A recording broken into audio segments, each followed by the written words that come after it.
Thank you for inviting me to be here. First of all, I sort of with Montserrat and Faye, absolutely. I've had to explain to regional tourist organisations and regional airports that building back better from COVID meant not flying to your airport anymore. And it's exactly the point you make where they recognise that they need the lift and it's not there because it's been redeployed. And there are various reasons for that.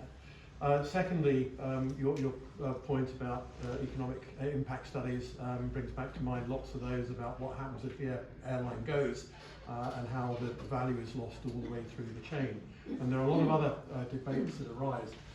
In the next few minutes, what I'm really going to do is sort of give you some high-level figures, which I don't like giving, because as both Montserrat and Faye have said, we've really got to look at what goes on at the airline level, what goes on at the airport level. And again, it depends. It's almost like the classic economist answer. Well, what's the outcome? Well, it sort of depends, or the economist should have a hand tied behind his back, or her back, so they can't say on the other hand.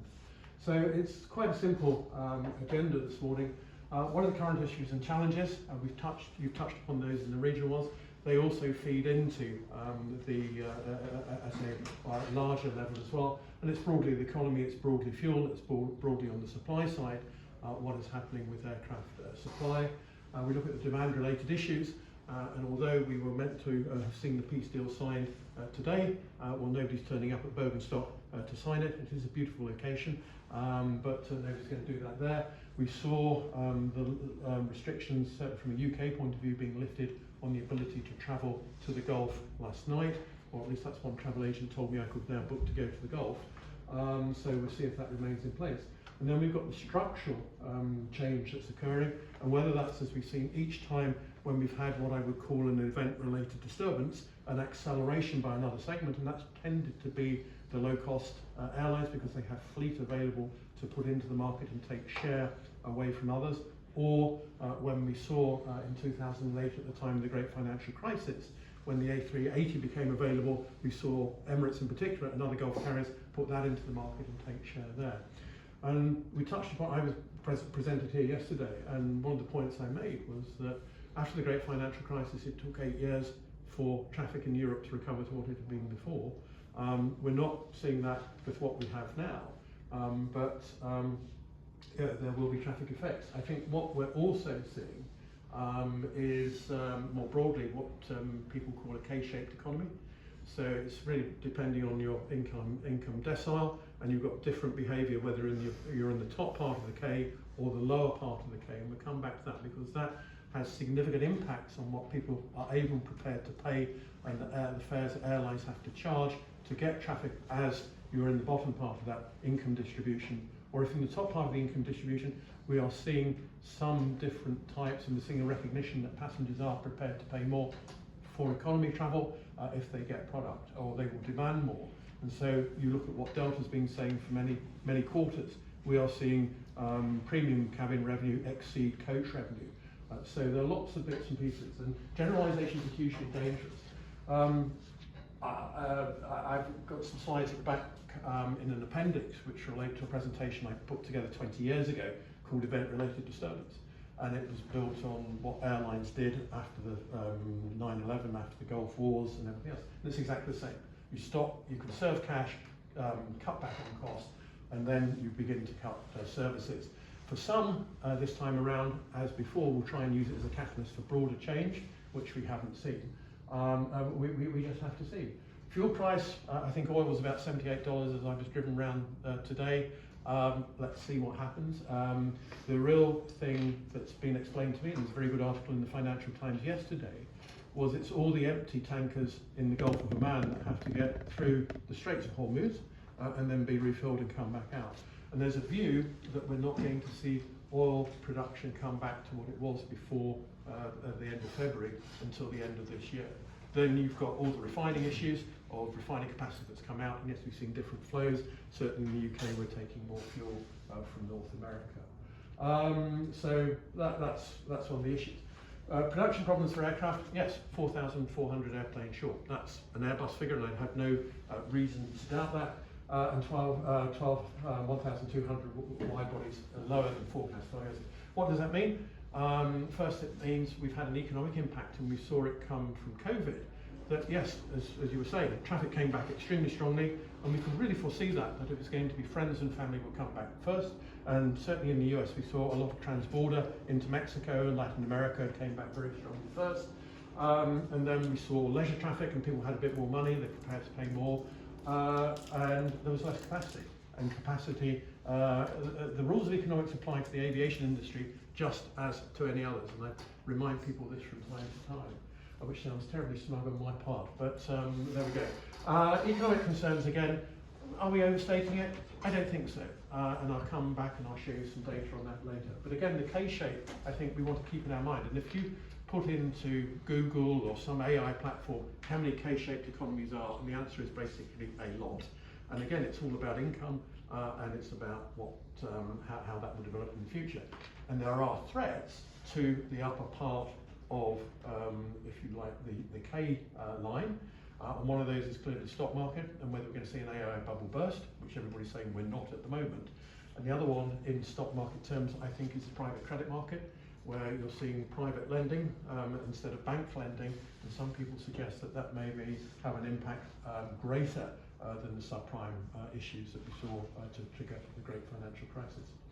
So no surprise here, you've probably all seen that, the new IATA forecast, EBIT down, or forecast to be down by 30%, 48 million rather than 2 billion, sorry, and there should be BNs rather than M's. It's a much smaller, much larger market than this, so multiply those figures by 1,000, apologies for that. But this is only a 6-month forecast, and it's at an industry level, and it's dominated by a small number of large airlines. The reality is that for most airlines, it's become tougher, but for a lot of airlines, most of the focus on is doing a little better than last year, or a little less worse than last year. And again, I hate generalisations, and I'm not sure how many people actually use the IATA forecast other than to give a direction of travel for the large airlines. Supply side issues, we've talked about this, and again, I was talking earlier in the conversation before about the affordability of aeroplanes. Aeroplanes become a lot more expensive. The economics don't tend to work for a lot of people anymore in terms of setting up a new airline. And what we had obviously before we saw these huge surges in production was that airlines would start up, and it was almost like you would see older aircraft move down, and people would start their airline with older equipment. There's just no equipment available at the moment. For airlines, what we have obviously seen, some of you will know this very clearly. Yes, delays have resulted in compensation. Delays have enabled you, have prevented you from going on to new routes. So there's been a great focus of where you will place what you have. What we're also seeing, and again it's been talked about many times, is about fuel. That depends on hedging. It depends on when it comes to be replaced. But the reality I've always firmly believed is that fuel surcharges or fuel fare increases related to fuel are difficult to pass through unless you have a position of relative excess demand. You can't just say I'm going to put my fares up because demand will fall away. And okay, we've seen some with the closure or the inability to fly, or the decision not to fly across the Gulf. We've seen direct services pick up to Asia, and we've seen fares go up on that, but that's relatively inelastic demand.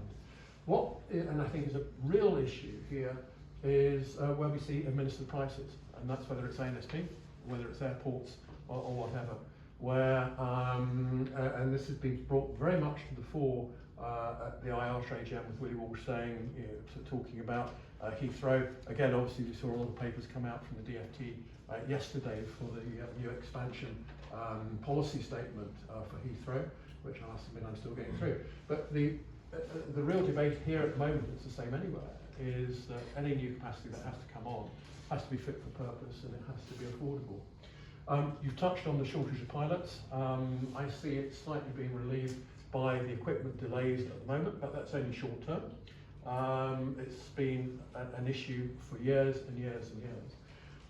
And since COVID, the balance of power in areas of negotiated costs, I see a lot of, I'm not rather like Donald Trump where he sees everything as a deal, but in terms of any business, you will negotiate things. So an airline will negotiate its costs per aircraft, and sometimes it will have the balance of power. it will negotiate the costs for the supply of services. It will negotiate the costs for labour. And we can see with the Airlines for America data, there are now 71,000 more people employed in full-time in the US airline industry, and they're paid a lot more money.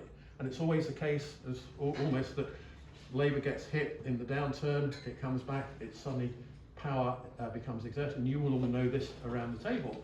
And the airline doesn't want to interrupt its service, so it will accede to the wishes of labour. So labour will do very well in the upswing. The availability of affordable aircraft. Now, Daniel, I've got your Embraer numbers from your May release here of 470 of the E-jets. But the real story here is if you look to the A321, and the A321 has a backlog of 5,600 aircraft. You look at the A320, which is 1,800. So you've got 7,500 A320 family aircraft. 319 was never going to work as a NEO. It's almost like the 318 because the engines were too heavy, etc., etc. And you look at the growth. And this is, I think, a very interesting thing. And you were talking about overflying. And if you look at the schedules, for example, for Air Canada this year, you look at Etihad with its new routes coming with the A321. But again, it's the use of the floor space. We've seen Wizz with the A321 pulling away from some of the markets with the long-range aeroplane because it cannot get the revenue per square metre of floor space, which it's just like being a retailer. You look at Etihad, and okay, they have first class, which is one row of a first class cabin, and the rest is their business class. But again, revenue per square metre, it's like JetBlue across the Atlantic with the Mint cabin. It makes it work. And for where you might have to have a heavy crew of 3 pilots, you have got to ensure, even more so, ensure that's the case.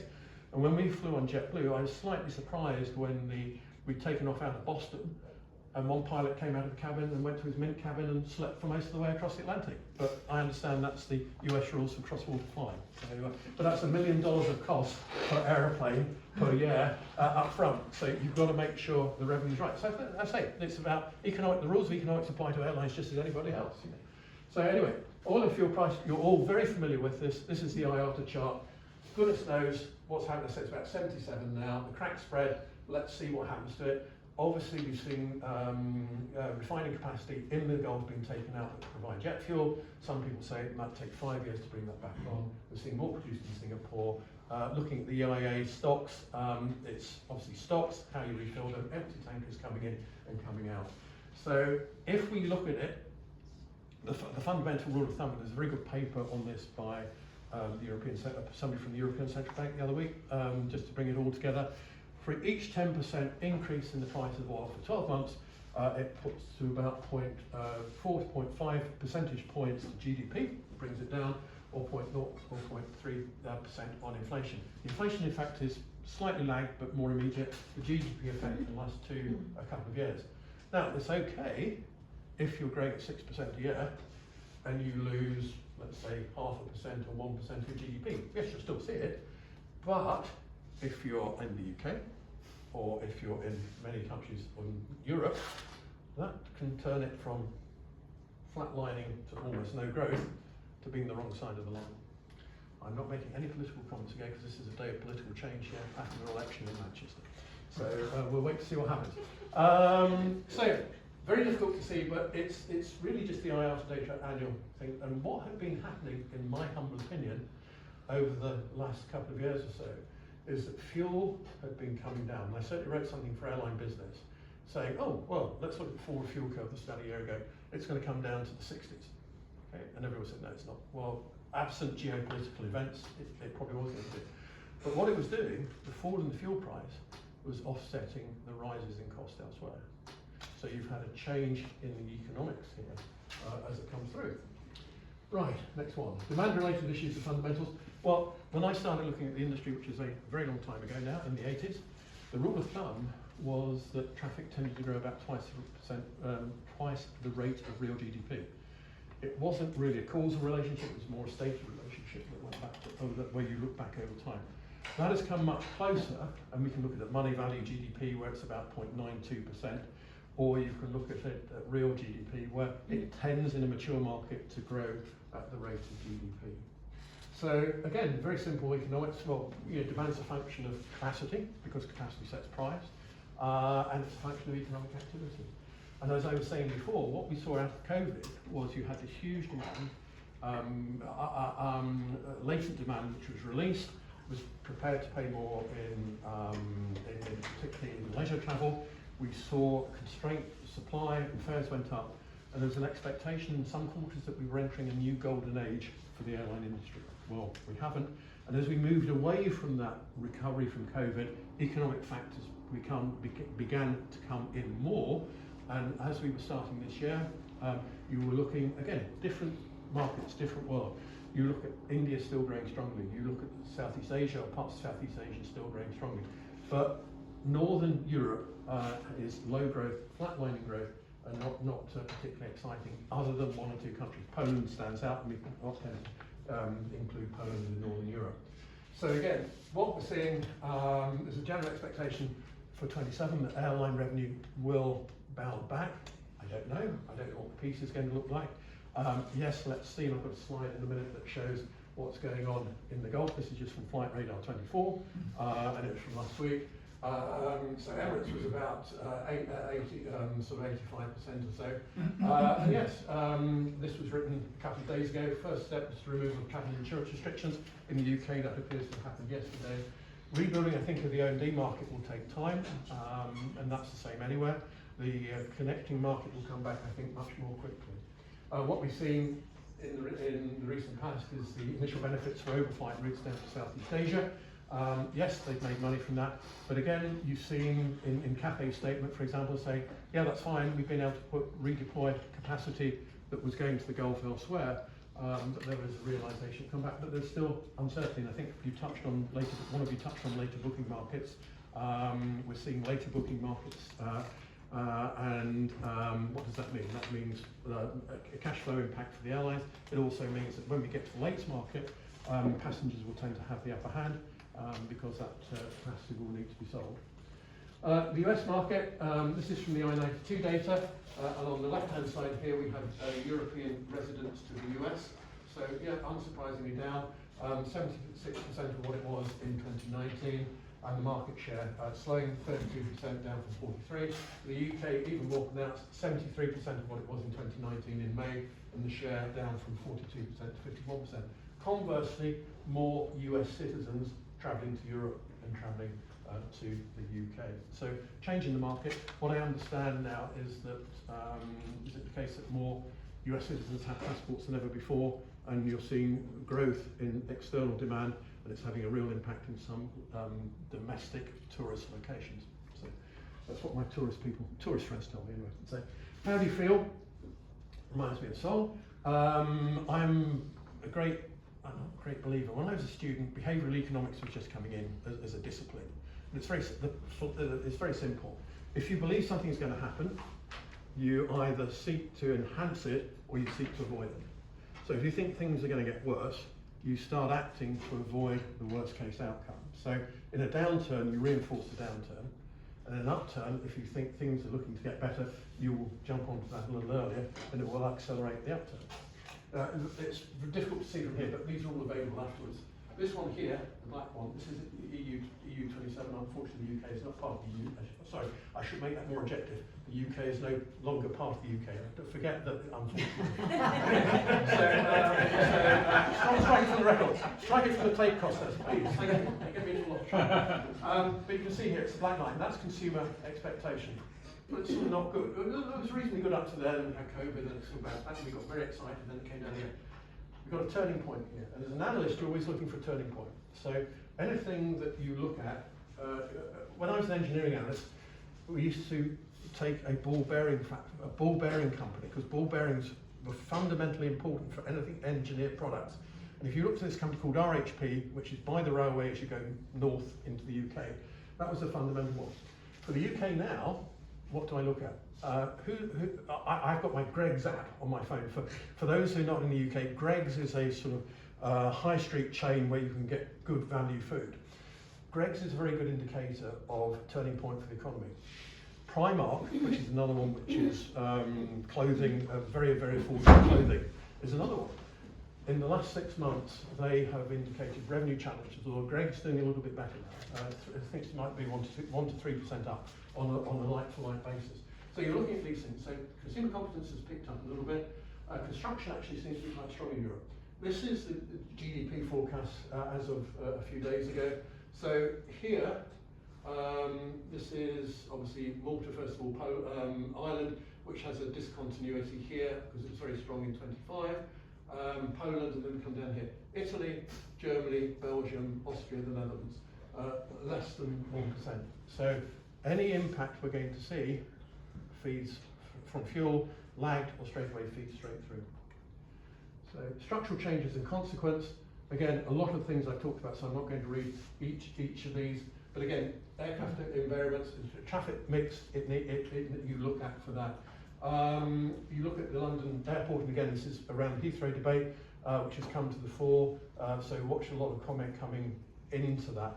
But the structure of traffic has changed from what had been estimated by the Davis Commission 10 years ago. And the amount of capacity that other airports in the London area have planned, and okay, Gatwick is still subject to a court decision, are equivalent to what was being suggested for Heathrow to provide. Interesting to look at the structure of traffic there. Consolidation is never off the agenda, and obviously EasyJet, the bid by Castle Lake is clearly one that's come to the fore here. And secondly, TAP. Again, we've seen Air France KLM. We've seen Lufthansa express an interest in it. K-shaped economies. Again, we touched on that before. So this is from 22 years ago. Nothing changes. We've seen it all before. It's not different this time. It's just the catalyst may be slightly different this time. This still, it's all the same. Shelter, which traffic can be in demand. You talked about it, Daniel. You talked about it as well. It never changes. What impact does the economy have? Huge. It drives it. What is the market outlook? Well, I think we've probably discussed that. And again, this is who's going to succeed? Those who have access to affordable capital. And again, it's hardly surprising. It's a self-reinforcing positive thing that Ryanair's affordable capital is lowest than anybody else. This is slightly changed because that was 2004. We were looking at a slightly different market. And again, just a couple of charts here. This is revenue per passenger for selected low-cost carriers. That's EasyJet, that's Wizz, and that's Wizz Air. So Ryanair has the lowest revenue per passenger. It also has by far the lowest cost. So again, you look at that, and if you want to look at, I think what we're beginning to see in Europe, just beginning to see, is what we've seen in the States. We've seen a more defined segmentation of the market. So what we would call low-cost carriers in Europe, sometimes called ultra-low-cost carriers in the States, and they are now not being competed against. So as I said before, there's a beginning of an increasing recognition by what are classed as full-service carriers that passengers are now prepared to pay more for travel in economy. The race to the bottom might be over, and I think that's important to see because that has significant implications for the future. I do believe that low-cost carriers can expand in Europe, and I've said to airports that I've worked for, you have to go and speak to Ryanair to get your traffic back to, and it's exactly the points that Montserrat was making about connectivity and tourism. And one of them said to me, well, people don't fly Ryanair. I said, well, 200 and odd million will this year, so I think you ought to go and speak to them. And then we just finished, again, is there a future for the network carrier? Answer is yes, but it changes. And increasingly, it's, again, this point about growth. These are going to be value maximizers. It's not about necessarily volume, and we know volume then value comes, but this has got to be more about value maximization. NMA was my 2004 term for a low-cost carrier, new model airline. Concluding observations, well, it's as clear as whatever, as clear as it ever is, you know. The IATA forecast gives you a 6-month view, but analysts are looking beyond that, and they give a 3-year view of what's going on. It's changed slightly for the Gulf because if peace does break out, there'll be a lag before people come back and stay there, I think, for a little while. Transfer traffic will come back quickly, but I think there are more geopolitical events to occur.